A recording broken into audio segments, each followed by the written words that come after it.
यह कहानी तीन मित्रों की है जो एक ही शहर में रहते थे। उनके नाम थे रवि, रमेश और राकेश। तीनों मित्र शहर में बचपन से साथ रहते थे। साथ में स्कूल की पढ़ाई किया, कॉलेज खत्म किया और कॉलेज की पढ़ाई खत्म करने के बाद रवि विदेश चला गया और वहां की एक बहुराष्ट्रीय कंपनी में अच्छी पदवी पर नौकरी करने लगा। राकेश ने भी अपने ही शहर में एक सरकारी नौकरी तलाश ली। अंत राकेश भी अपनी सरकारी नौकरी में व्यस्त हो गया तथा रमेश ने अपने पैतृक व्यवसाय जो कि किराने की दुकान थी उसे संभालना शुरू किया। जैसे तैसे वक्त बीता। राकेश और रमेश भी एक शहर में होने के बावजूद महीना तक नहीं मिल पाते थे। इस प्रकार एक साल का समय बीत गया। एक साल बाद रवि विदेश से अपने शहर लौटा और उसी शहर के एक अच्छे होटल में उसने कमरा बुक किया। दिन भर वह अपनी कंपनी के काम में व्यस्त रहा और शाम को जब होटल के कमरे में लौटा तो उसने अपने मित्र राकेश को फ़ोन किया। राकेश ने करीब 2-3 साल बाद रवि की आवाज़ सुनी और जब उसे पता चला कि रवि इसी शहर में एक होटल में ठहरा हुआ है तो उसने कहा, मैं भी उसी होटल के नज़दीक से गुजर रहा हूँ, और तुरंत उसने अपनी गाड़ी होटल की ओर मोड़ ली। दोनों मित्र एक दूसरे से वर्षों बाद मिलकर बेहद प्रसन्न हुए। एक दूसरे की खबर पूछी और अपने स्कूल के दिनों को तथा कॉलेज के दिनों को याद करके कभी मुस्कुराते तो कभी उनकी आंखें नम हो जाती। 2-3 घंटे तक दोनों मित्रों ने खूब बातें की और अपनी स्मृतियों को ताज़ा किया।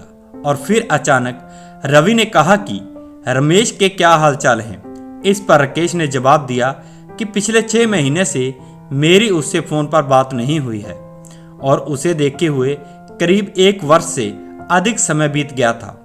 एक ही शहर में रहने के बावजूद हम दोनों एक दूसरे से नहीं मिल पाते। मैं अपनी नौकरी में व्यस्त रहता हूँ और शायद वह अपने पैतृक व्यवसाय में व्यस्त है।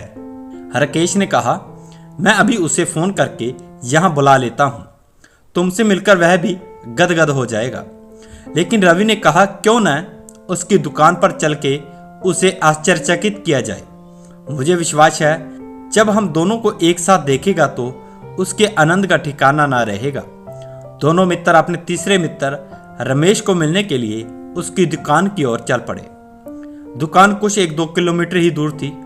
जब दुकान पर पहुंचे तो देखा कि एक 8-10 साल का बच्चा वहां बैठा है और उन दोनों को देखकर बच्चा कहता है कि आपको कुछ खरीदना है। राकेश ने कहा, रवि, यह रमेश का बेटा है और इसका नाम सोनू है। रवि ने सोनू को गले लगा लिया और उसे देखकर बेहद प्रसन्न हुआ। कुछ देर बाद राकेश ने कहा, सोनू, रमेश कहाँ है? तुम्हारे पिताजी को बुलाओ। इतना सुनते ही सोनू का चेहरा लाल पड़ गया और उसकी आंखों से आंसू बहने लगे।